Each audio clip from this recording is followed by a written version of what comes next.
Hi, this is Glenn. Hi, this is Lamo. And we are Crimson Lotus Tea. We are going to do a tea tasting video today, and we are going to be drinking Dark Depths. This is one of our new Shou Puerh.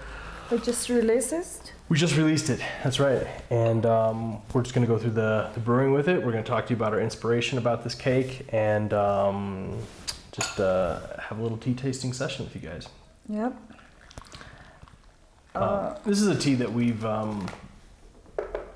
kind of been chasing for a really long time.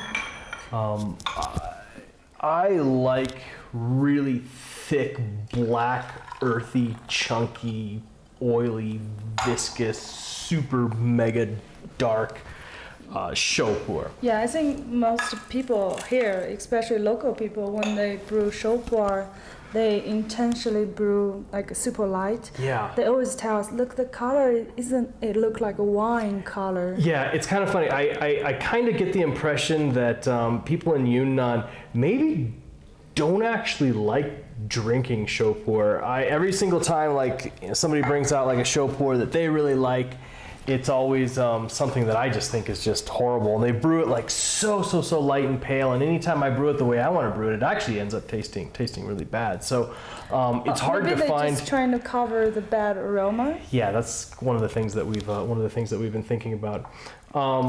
So when I'm brewing Gongfu, it's really important for me to appreciate the tea in all the different stages, and one of them is just even before you start steeping it, the aromas that come out of the gaiwan. The first thing I do is I put hot water in the gaiwan. I already pre-measured this tea. I use exactly 10 grams of leaf for this gaiwan, which is 150 ml. So my favorite gaiwan. Use it all the time. You see tons of pictures of it. I've become very familiar with the exact volume of this gaiwan. I know that if I put 10 grams of a leaf in there, everything's going to work out great. Yeah, I think we bring this gaiwan when we're on the tea trip.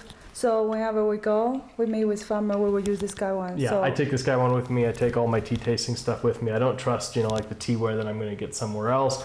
Got to be very particular about all of it. So one of the best parts about brewing pu'er tea Gongfu is putting your leaf in a hot gaiwan and just letting it sit for a little bit, because some of those early aromas that you get as you just open up the gaiwan, you won't have at any other point in time in the experience, and it just kind of gives you a hint about what's to come.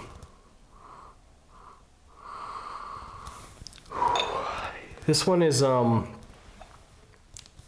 it's got hints of herbalness to it. It's definitely earthy. Very creamy to me. You say it's creamy, right? Yeah, I think it's very creamy. I think it smells really similar to our nano mini mushrooms, which are a super popular Shou Puerh that we had in the official tasting notes on the site. I actually mentioned that, which is a definite surprise, because that one there is very unique. And there's some aromas in this that weren't actually there before we pressed it, which is really unique. Very surprising. Very surprising. You do every single thing you can to like put a blend together to source these quality materials, and then you take everything that you've got and you bring it to some factory that's going to like steam it and press it and dry it and wrap it, and the time that takes for me is actually really stressful. Yeah. All of your hard work, and then you kind of got to give it to somebody else to kind of like do the final bit with, and it just gets a little stressful. So that very first tasting, like after we get it back, it's always like so stressful, so nervous. And this one here actually turned out to be super awesome. So we're really happy about it. Yep. One of the other things that you can do to up your Gongfu session is letting the fairness cup cool after you put some stuff in there. I'm kind of just shaking it back and forth to get it to cool down faster. And then smelling that aroma as the tea inside of there cools, it's going to release some nice little, it's really sweet, some nice little bits in there, which are super good to just kind of give an overall picture of the tea. Smells so good. and then smelling the wet leaves. I know it's a lot of work, a lot of preparation. Haven't even actually started drinking the tea yet. Some of our tea tasting videos, we kind of just skip all this. We jump right into the tea tasting notes, but I wanted to, for a special tea like this, I really wanted to kind of like show off what it's capable of at the different stages. And this is something that you'll be able to do in your tasting sessions as well. Yeah, it's just surprised, like when you smell it and when you really taste it, it can be very different. Yeah, that's always an interesting thing, the way your sense of smell from a tea and the taste of it actually layers.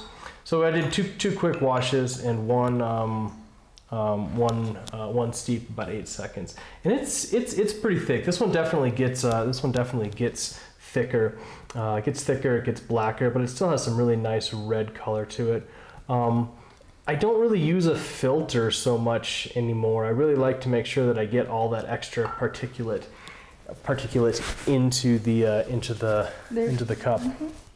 Shall we try? Yeah, definitely.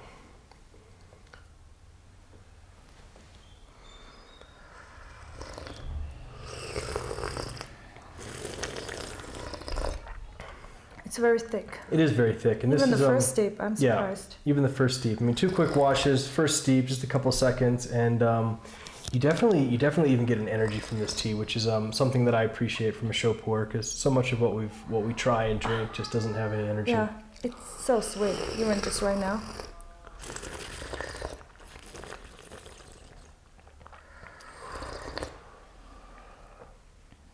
It still has that herbalness, kind of like that interesting. It's not. I mean, it doesn't have like the exact dynamic character that Nano Mini Mushrooms has, but it's got a lot in comparison to it, which is definitely a surprise. Yeah, I think you just did a very quick steep, and the tea hasn't really opened yet. But I'm just surprised it still has so much compressed. flavor. Yeah, we can try to brew longer. Getting there. Yeah, I'll do a nice little. I want it. We spent some time with this tea, so we really know what it's capable of, and yeah, sometimes you really want to jump into like steep 3 or steep 4, oh, that's where the best you know part. where it's just. I think for lots of tea, I really like 3, 4, 5th. They always usually is really the best. My the sessions that we've had with this tea so far, it just goes and goes and goes. It'll still brew like thick and dark, even up into like 8, 9, 10 steeps, which is definitely a surprise. And I've got a bunch of bright lights here and stuff, so it's actually doing pretty good, holding up to even the bright lights. Wow, we're gonna just try. Go for it. So this tea, like I said, we've been planning it for a while. This is a multi-year, multi-mountain, multi-region blend. Some of the material I think we had for 5 years now. The oldest one we have. We've had some of this material sitting around just waiting for all kind of the final pieces to get together. Anytime we found a Shou Puerh that was just thick and dark and viscous and oily, we made sure we grabbed it, because I've always wanted to do this one mega thick blend. And I think we finalized last year before we leave China, but we just wait till we are here to watch all the blending, compress. Well, actually, what the missing piece was the art. Of course. I didn't have. I had some ideas, and I reached out to an artist here, and he didn't really have the time to do it. And what was going on was basically everything was leading up to us being able to work with Carl Faulkner, who I've known for quite a long time. He's a Seattle artist. He used to have a studio called X17 in the 619 building in Seattle's Pioneer Square. Sadly, that whole place is gone now with a lot of the renovation and upgrades in the city of Seattle. Some of these artist collectives have just kind of disappeared, and it's a really sad thing, because those things were invaluable to the creative vibe of the city. Pioneer Square in Seattle has an art walk first Thursday of every month, and I would always go to his studio and I would check out every single thing that he was doing. So I've been following his work for a really long time. he moved down to Portland, and we were going to be in Portland last December, and so I sent him a message, and I was just like, "Hey man, you want to hang out? Let us brew a little tea for you." He said he didn't know anything about tea, and I'm like, "It's all good, like we'll just take care of everything. I just want to show you what we do. I want to show you the role that we play artistically in modern tea." And wanted to see if he'd be willing to do a collaboration with us, and we had tea for hours. Yeah. And we were just getting super tea drunk, and he was getting super excited, and I showed him this idea like about this tea that I wanted to do, and then you showed that we want like an octopus deep ocean monster. Yeah, something like a Kraken Cthulhu type thing, something that's coming up from below. I mean, something like it's just inky black, like like this, like a squid or an octopus ink, and he's just like, "Dude, I can totally do that." And then I love how he used his colors. When he used like blue purple. Yeah, the blue and the purples and the pink amazing. And stuff all just work together, and this tea just brew like the deep ink. Yeah. From the octopus, which super match. Yeah. Yeah. So I mean, that's something that we focus on when we're trying to come up with like blends or come up with interesting teas. I fully believe that tea tells a story, and every tea has a story to tell. When we work together to create a blend, sometimes what we're actually trying to do is we're actually trying to build more layers onto a story, and I want the name of the tea to match. I want the art to match, and I want it to be a cohesive whole. Like I want somebody to be able to take this wrapper and get it and open it up and see that it's more than just like a circle design, that it actually opens up into a bigger design. This basically what happens when you add water to the tea. Like it's deepening it. You're opening up the story. You're telling more and learning more about it. And so it's a very conscious decision. Everything that goes into the like the packaging, the naming, the blending. These aren't just things that we throw out. These are we're serious about it, and we take it very seriously. This stick is so good. I can even taste little chocolate. So creamy. It's very creamy. It's even got a little, it's like a little, just like a hint of a background mintiness, kind of like a little throat cooling thing, which is. For me, feel like a brown sugar. I don't know why. Starting even just from this, starting to get a little buzzing in my head. Yeah, I think all the material we use has been kept for a while, so they're all settled down. Yeah, these materials have settled down. There's no like, just fresh, like woodway funk, which I actually kind of appreciate in a way sometimes.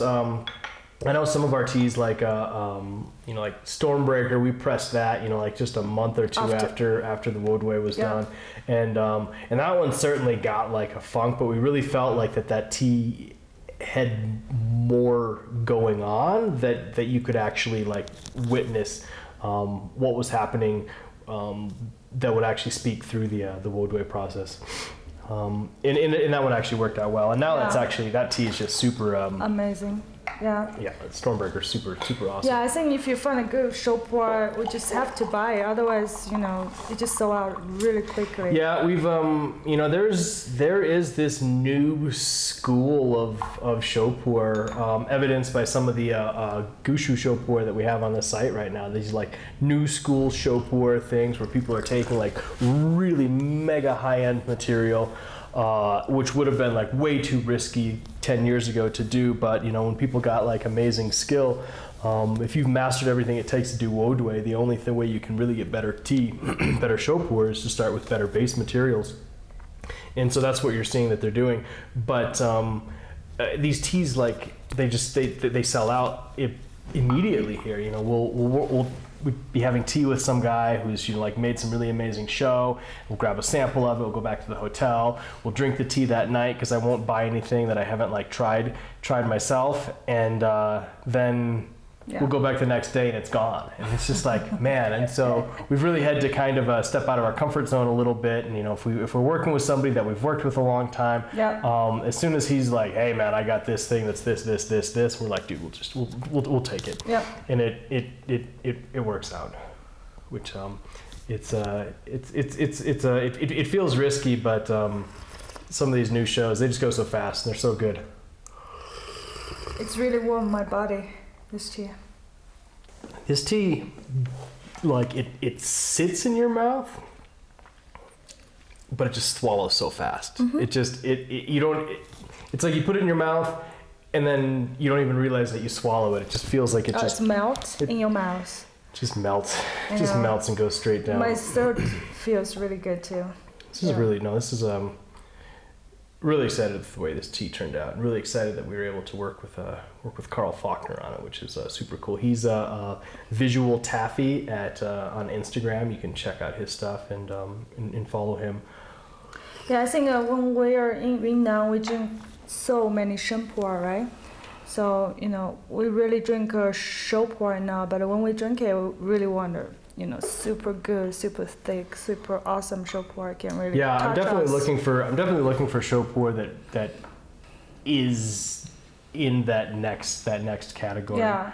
One of the tricks is, you know, as you start to get hooked on the higher and higher and higher end Shou Puerh, being able to actually find really good lower price material that's still quality, because it's like your perspective shifts a little bit. But I think we've actually done pretty good with some of our like the Cloudy Days that we released last year. Absolutely. Is definitely a budget Shou Puerh. It's so memorable. I would put it into the daily drinker category. This one here could be a daily drinker as well. Yeah. Some of them are. I mean, like Stormbreaker. Stormbreaker's like an intense. That's like a Shou Puerh that like you session. Like you bring over your friends and you sit down and everyone kind of like focuses on drinking it. Yeah, I think that one, because water percentage is pretty low, so it's kind of like have lots of Shen personality too. Yeah. So provides such complexity that what are we, six steeps in, and that thing is still just like. Yeah, I'm gonna try that one. Super dark. Yeah, there you go. Dump that. Yeah.